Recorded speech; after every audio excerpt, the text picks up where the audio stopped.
Welcome back. This is a new show from Writers of the Dawn. Movies? Movie talk. Movie talk. Movie wank. Movie wank. We're going to talk about movies or... Yeah, we're going to talk about movies. This would be like an analysis and critique and just talk about how movies are and how they work. How movies are and how they work. I don't know. Before we started recording, we were like, are we going to talk about movies or are we going to talk about why movies suck? And I was just thinking, I don't know, man. What's the difference? What's the difference between those two options? Yeah. Movies suck. So yeah, on this episode of Movie Shank, Movie Shank, Movie Shank, Movie Wank, Movie Stab, Hoobastank. Bullet to the Bullet to the movie. All right. Arrow to the movie. No, I used to be a movie till I took an arrow to the movie. Now I'm a movie.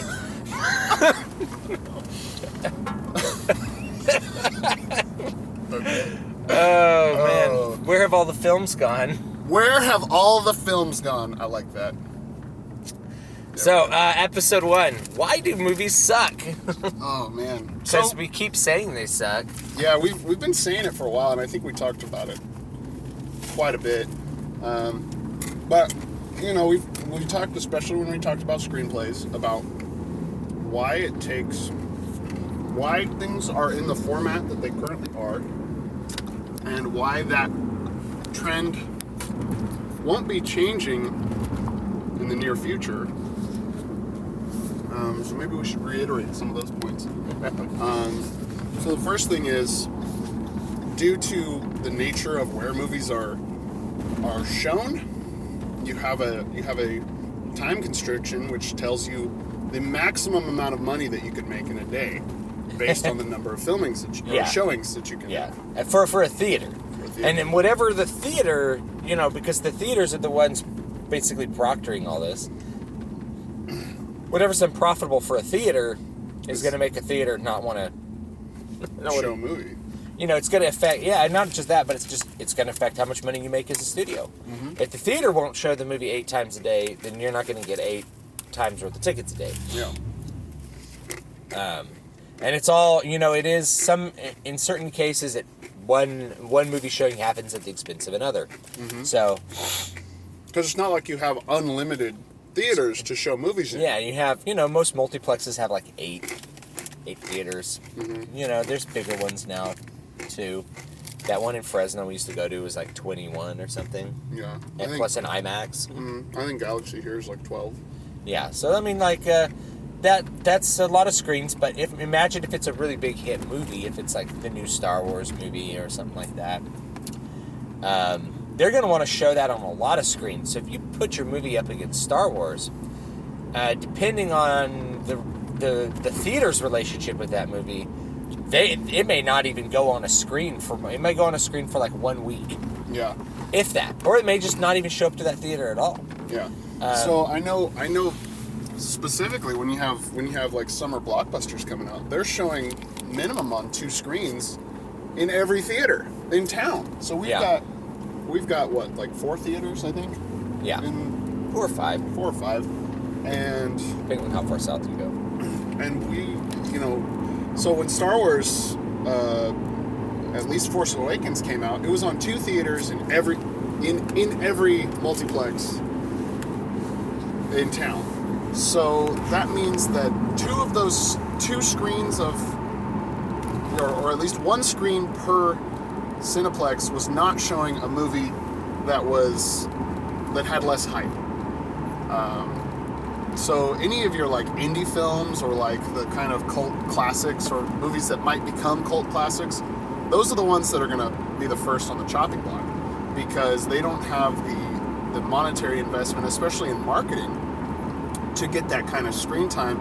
And I don't even mean that from like it's not a conspiracy. It's just like, listen, the reason they're showing this big blockbuster in 2 theaters all over the city is because they've done the investment in marketing to see that, well, this is how many people are going to show up. We need to get as many people in seats this first week as possible because it drops off after this. Yeah, you want to meet that initial demand. You don't want people going home because they can't get a ticket. Yeah. Or ideally, if anyone's going home, it's like one person, because then you've exactly met the amount of demand, and it's completely like 100% efficient. Yeah. But there have been movie releases where you couldn't get a ticket opening weekend. Yeah. I remember back in the day there were multiple ones like that. Well, I remember when Return of the King came out. It was you had to order your tickets in advance. Yeah, I think we got our tickets like a month in advance to go see Return of the King opening night, and that was like the midnight showing. And then I think the whole next day you couldn't get a ticket. Oh, they had that. The Edwards did that thing where they showed all the other movies. Yeah, that's right. Too. That was badass. That was crazy. I didn't do that. I don't have that. I don't have that amount of. Yeah, but then we did it in our living room though too. Yeah, that's true. It was cool. But you got to drink beer and eat gummy bears. Oh. Which is like way better experience. Yeah. So that's a big reason why. Another reason, no beer in the movie theaters. Well, that's not true. Now there is beer in the movie theaters. But you can't take it into the theater and drink it. Yeah, you can. What? Yeah. What? They just have to escort you to the theater. Really? Yeah. Where is this? At Galaxy, man. You're kidding me. No, I'm not. I didn't even know they served alcohol there. Yeah. And then in all the theaters in Vegas, too. Oh, really? Yeah. I remember buying beer in Vegas, but I don't remember bringing it into the theater. I mean, we're at an age now where I look at that and I'm like, $12 for a beer, that dog won't hunt, Monsignor. Yeah, I'll smuggle in the beer. Pull the beer out of my jacket pocket. So, that's a big reason. The other reason, and this is something that I think we're seeing widely across anything considered pop culture, is because subjects, themes, and plots have become so generalized as to be able to predictable. Completely predictable, and you're really alienating anyone with an average IQ. I feel like at this point, average or higher. Average or higher, you're just like, man. Until you get to like the people with like 150 IQ that are only interested in it for clinical reasons. They're like, I need to study the people who like this movie. Yeah, well, and I felt that way. Every time I go to the cinema, I'm just, they so heavy-handedly explain everything that I'm like, why? What's the point of me even watching? Because you pretty much told me how it's going to end in the first 10 minutes. Yeah. So, that's not to say that that's bad for everybody, but if you're looking at the intelligence bell curve, it's bad for half the people. It's bad for half the people. Well, I don't know. So actually, I think it's bad for less than half the people. So let's say, I'm going to say that like if you target it so you're going to satisfy most of the people in the middle of that bell curve, that's where the concentration of the population is. So if you can make it satisfying up to people who have like a 95 IQ, and you put enough fighting robots and explosions in, you're gonna get the people who have like a 60 IQ and who are like clinically intellectually disabled. They're gonna enjoy watching the fighting robots, and you're gonna get. I bet you're gonna get more than half, a little bit more than half, which is the point. But even then, even if you only got half, if you get half and you're pretty much guaranteed that they're gonna buy a ticket. Whereas if you shoot for the whole shebang, or you shoot for the more highly intelligent people, we're all working. We don't go to the movies that much, right? The people who have a lot of downtime, they're the ones going to the cinema all the time. So it may be a better marketing decision to target stupid people for the cinema. And it's something I've considered, because a lot of movies I watch, this is clearly for someone with like an 80 IQ. Yeah. Well, and I've said before on the podcast is I prefer a bad movie that makes me think than a big budget movie that I just sit back and watch and have no need to interact with. Like, I don't have to engage my brain to understand what's happening. And that's just not an enjoyable experience for me. I think we've talked about it not on the podcast, but that's one of the reasons why I played video games so much as a kid. It's because I hated this passive input. I wanted to be engaged and active in it. Yeah, I remember we had a point where like we were sitting around and you're like, I hate movies. I'm like, I don't see how anyone can like hate movies. And then we looked at all the movies that had been coming out. There's precious few ones that were engaging enough to be interesting. Yeah. And I feel that way about most types of passive input. You know, I can't like if I wanted to read a book, I like to, if I'm sitting alone, I like to read a book. Mm-hmm. If I'm listening to an audiobook, I must be doing something else. Yeah. It's too passive, you know. Yeah. I got to be like playing a game. I got to be like doing something. Yeah. Cleaning out the garage. I got to be doing something. Yeah, I'm the same way when I listen to audiobooks. It's either on a commute or I'm doing the dishes or, you know, something that has to occupy the part of my brain that needs to be active. And that's my problem with movies is when you sit down and you watch a movie, you have to sit and watch it. You can't do something else. Yeah, because it's a visual medium. Yeah. So, and this is the other thing too, is that I think movies often substitute stimulation for engagement.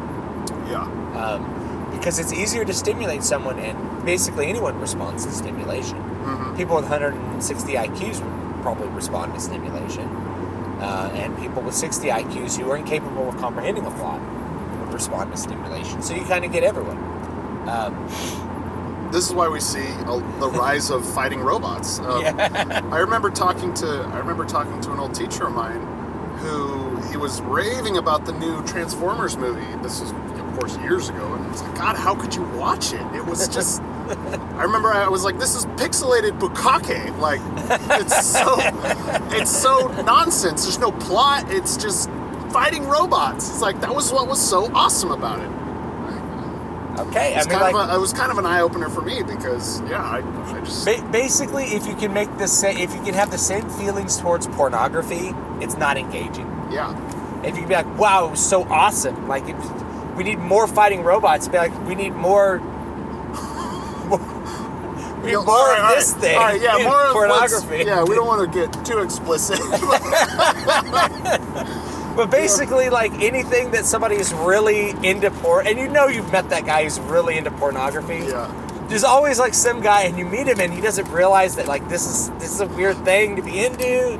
You know. Yeah, and he just keeps talking about it, and you're like, oh, well, you know. I don't think most people are into this. It's like, no, dude, the people who are everybody's all about into this, porn. They're all about this. You know, people who make this kind of porn are all about making this kind of porn. It's like these normies who don't like the fart fetish porn. It's like, bro, I mean, like, that's 99% of people probably. And I don't know. There might be people that hold in their secret heart, like, a particular love for disgusting scat fetishes, but... Wow. But basically, like, if it sounds like somebody, like, being really into watching a porno, it's not engaging. It's stimulating. And we talked about this with social media too. I unfollowed like 1,500 people over the weekend, or last night. Yeah, well, because are you getting engagement? You know. Yeah. And it just seems like if you're just sitting back and watching, your Twitter feed, you're not engaging with anybody. Do you have a Twitter feed? Like, what's the point? Yeah.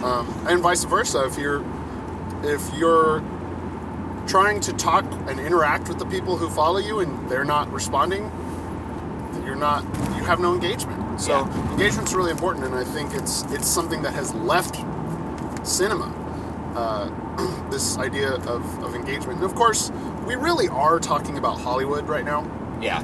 We're not talking about independent films because just like music, there are still incredible works of art happening in cinema that just don't do that. They don't follow these things.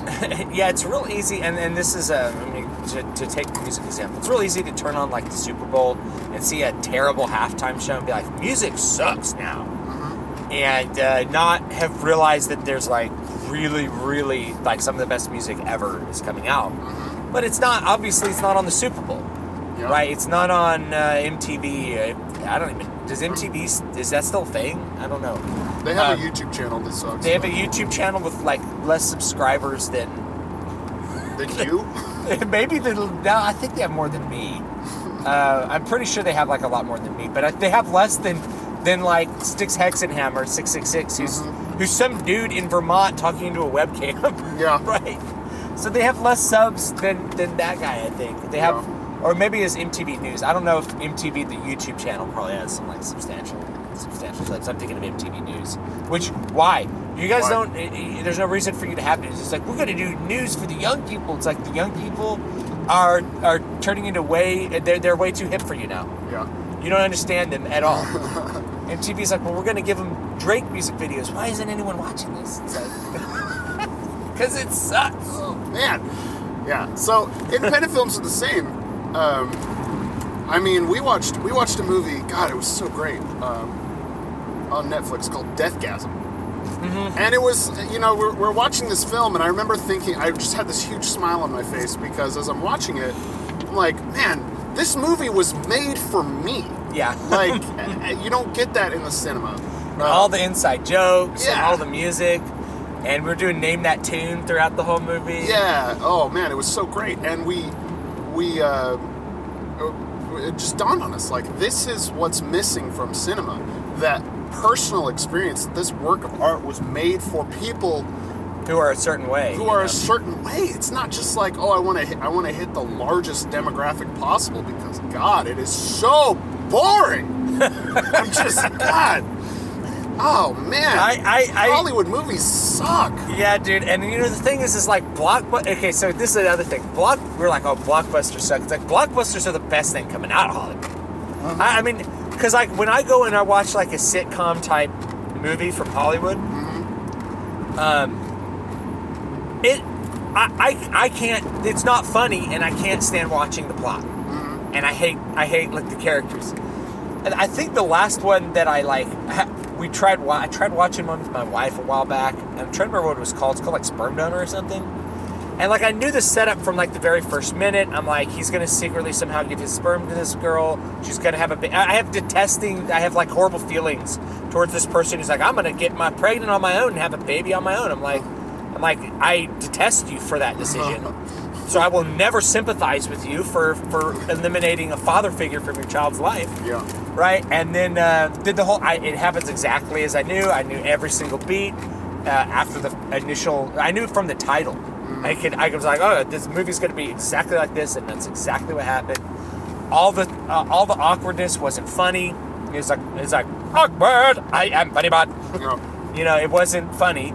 The jokes were all flat and completely PC.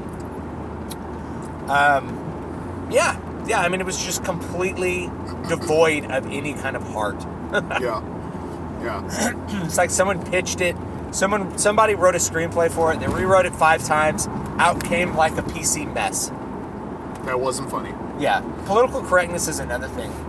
Because, I've said don't try to explain. I mean, like, you shouldn't attribute to ideology that which is adequately explained by greed. And I think PC might have something to do with the greed. Because movies just want to avoid the feminist flack. The flack from, like, the new whatever freaking wave of feminism. Yeah.